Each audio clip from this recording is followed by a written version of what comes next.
साक्षात विराजमान मुनि श्री 108 अरिजीत सागर जी महाराज जी की। यह मंदिर अतिशय है, हमें प्राणों से प्यारा है। वेदी में पारसनाथ, शिखर पर आदिनाथ। यह पावन मंदिर, यहाँ बार बार आना है। यह पावन मंदिर, यहाँ बार बार आना। महावीर के चरणों में, पारस के चरणों में आकर के झुक जाना है। यह पावन मंदिर, यहाँ बार बार आना है। यह पावन मंदिर, यहाँ बार बार आना। मैं गुरुवर से विनम्र, हम सभी भक्तगण गुरुवर से विनम्र निवेदन करते हैं कि कृपया वे अपने मंगल प्रवचन देकर हमें कृतार्थ करें, हमें धन्य करें। नमोस्तु गुरुदेव, नमोस्तु गुरुदेव, नमोस्तु। नमः सिद्धिभ्यः।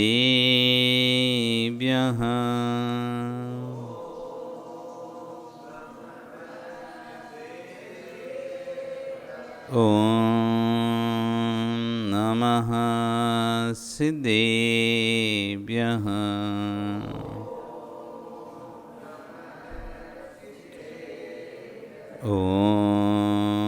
नमः सिद्धेभ्यः।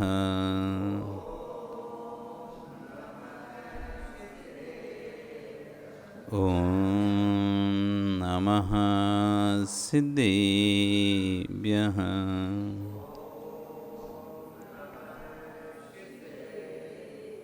तेरी अनेक गिणाए रुतारी मोहि सिर सिर विहु। आयरी राउ पसियो परवादिन्यो भव्य झीलोए। नमो अरिहंताणं, नमो सिद्धाणं, नमो आयरियाणं, नमो अच्छायाणं, नमो लोये सव्यसाहुणं। बोले अनंत अनंत से परमेष्टि भगवानी की, आदिरम आदिनाथ भगवानी की, वर्तमान शासने महावीर भगवानी की, आचार्य श्री 108 कुलभद्र स्वामी महाराज जी की, आचार्य गुरु 108 विशुद्ध सागर जी महाराज जी की, अहिंसा में विश्व धर्म की।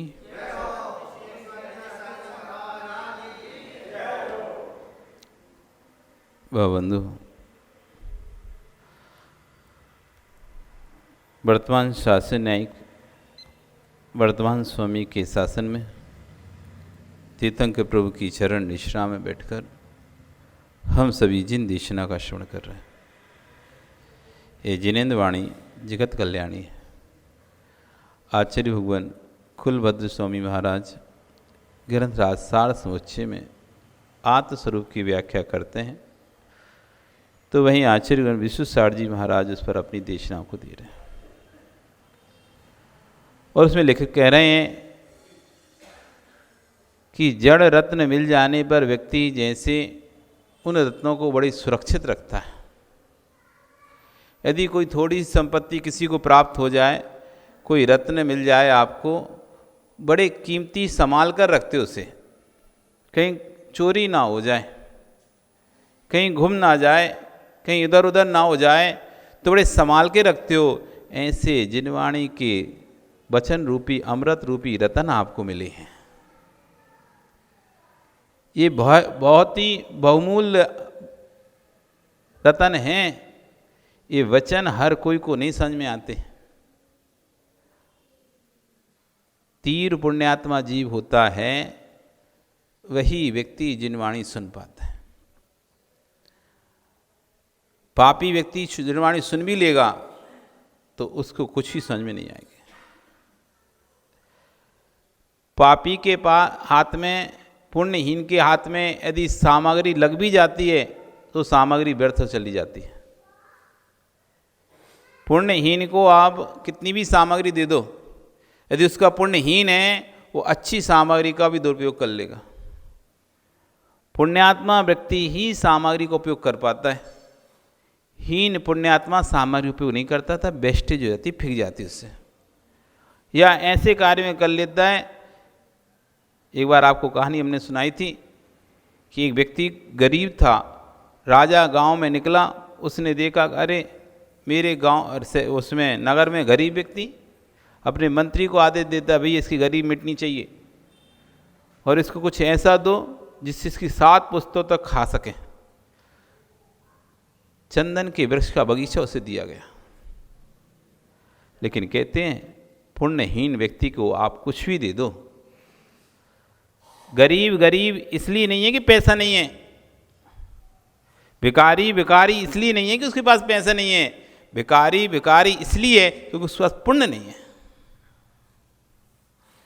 भिखारी भिखारी इसलिए नहीं है क्योंकि उसके पास पैसा नहीं है, भिखारी भिखारी इसलिए है क्योंकि उसके पास पुण्य नहीं है। उसे मिलता भी है तो उसकी कीमत नहीं होती, उसे उसका दिमाग ही नहीं चलता, बुद्धि नहीं चलती। पुण्य उदय से बुद्धि चलती है, पुण्य के उदय में ही विवेक ज्ञान जागता है, नहीं तो वस्तु सामने रहती है, व्यक्ति को ये समझ नहीं आता उसका करना क्या है। रखी रखी खराब हो जाएगी, व्यर्थ हो जाएगी, लेकिन उसका उपयोग नहीं कर पाएगा। पुण्यात्मा जीव ही वस्तु को उपयोग कर पाता है। उस व्यक्ति को दी थी, गरीब तो भिखारी तो था ही, भीख मांगता था, अब उसे चंदन का वृक्ष दे दिया। राजा तो ये सोचा चलो अब चंदन का वृक्ष दे दिए तो बड़ा अमीर हो जाएगा। पर क्या, जैसा शरीर दिखाई दे रहा भिखारी का, बुद्धि वैसी भिखारी की होती है। उसकी सोच क्या चली, अरे और राजा ने क्या ये लकड़ियों का बगीचा दे दिया मुझे, इस लकड़ी बगीचे में क्या करूँगा। खाली स्थान देता तो कम से कम उसमें कुछ बोल लेता, फसल उगा लेता, बेच के खाता। अभी लकड़ियों को क्या करूँगा मैं, खाऊंगा कि लकड़ियों को। राजा भी जब देना ही था तो खाली जमीन दे देता। अब मुझे इस जमीन को साफ करना पड़ेगा। उसने लकड़ियों को काटा, सारी लकड़ियों को काटा, और लकड़ियों को ऐसे तो ले नहीं जा सकता था बाजार में बेचने, तो उसने उसको जलाया, जलाकर उसका कोयला तैयार किया और कोयले को भरकर बोरियों में भर भर कर बेचा। अब कोयले की कितने पैसे मिलेंगे, कोयले के पैसा कितना, थोड़ा सा। वो बेचा, खाया पिया, ख़त्म। महीने 2 महीने में वो उसका पूरा जंगल साफ हो गया, उसका बगीचा लकड़ी का। खाली ज़मीन रह गई, उसमें वो उसने कौंदे, सबसे सस्ता धान जो होता है कौंदो, वो बोया, लेकिन किस्मत से वो हुआ नहीं, वो उगा नहीं। तो आखिरी में जाकर फिर कोई उपाय नहीं बचा, सब कोयला तो बिक ही चुका था, खा पी के फ्री हो गए, अब कौंदे उगे नहीं, तो कोई उपाय नहीं बचा। तो आखिरी फिर से भी कटोरा लेके बैठ गए रोड पे।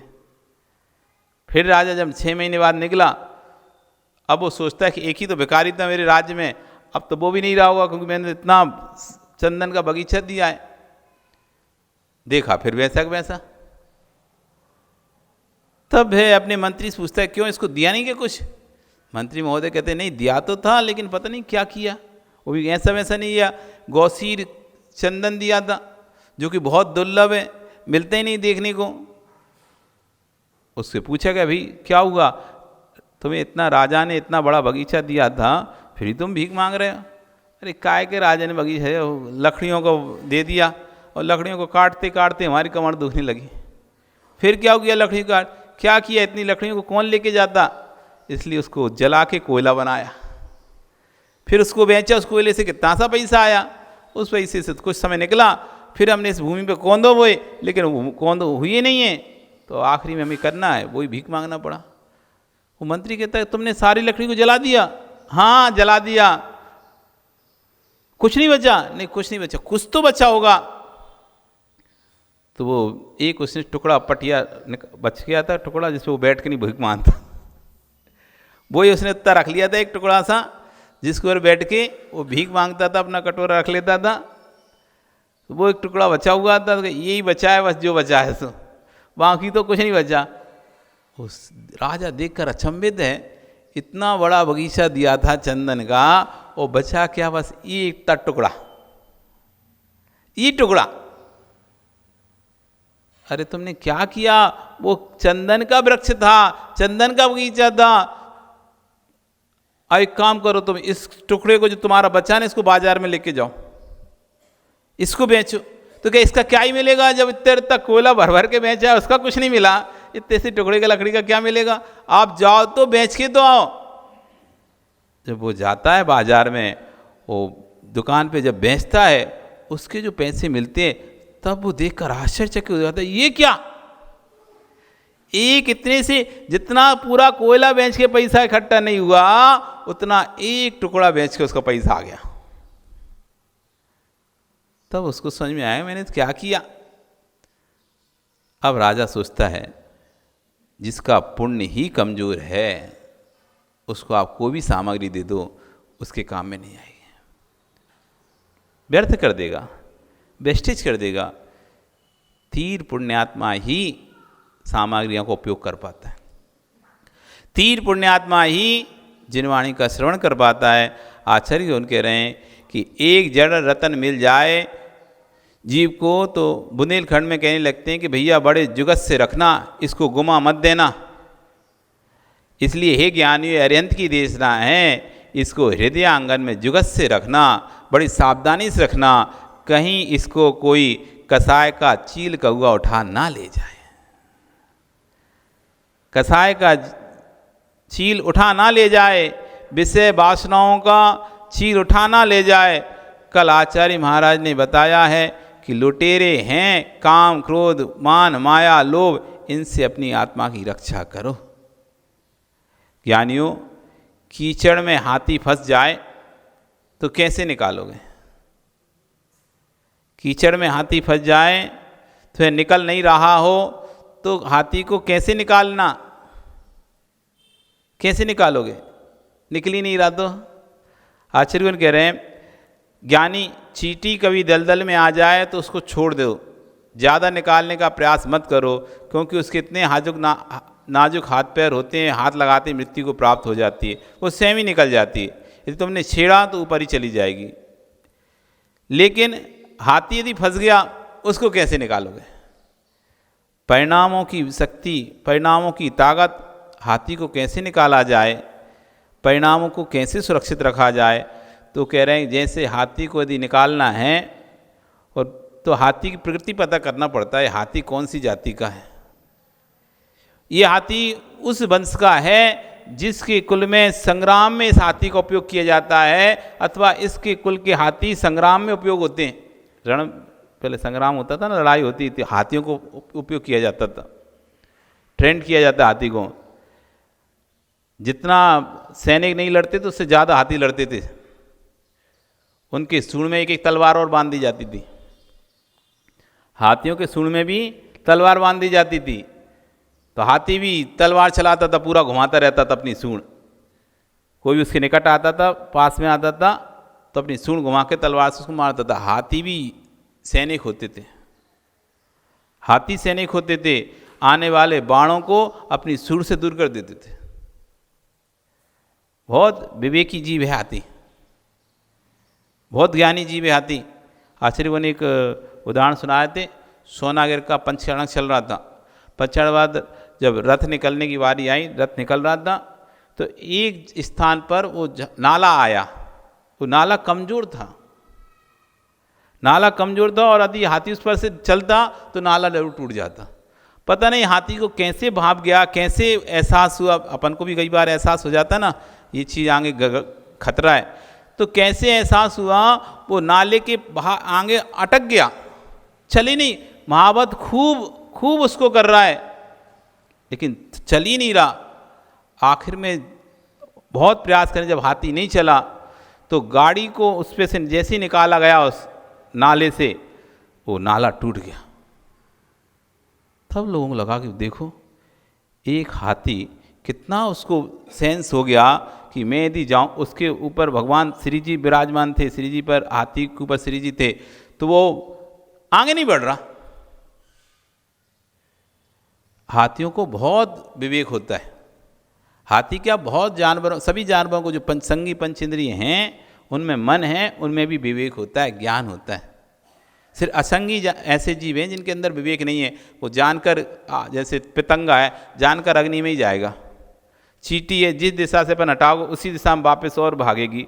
कीड़ा है, जिस दिशा से अपन भगाते हैं उसी दिशा में उल्टा भागता है, उसी दिशा में उल्टा आता है। कॉकरोच हुए, कीड़ा हो या चीटा हुए, तो इनमें असंगी है, इसलिए इनमें ज्ञान नहीं है।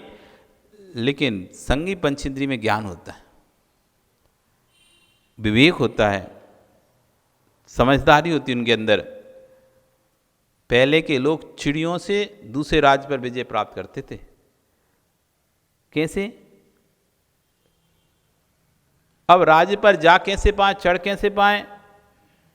छोटे छोटे धागे चिड़िया के माध्यम से ऊपर हो जाते थे।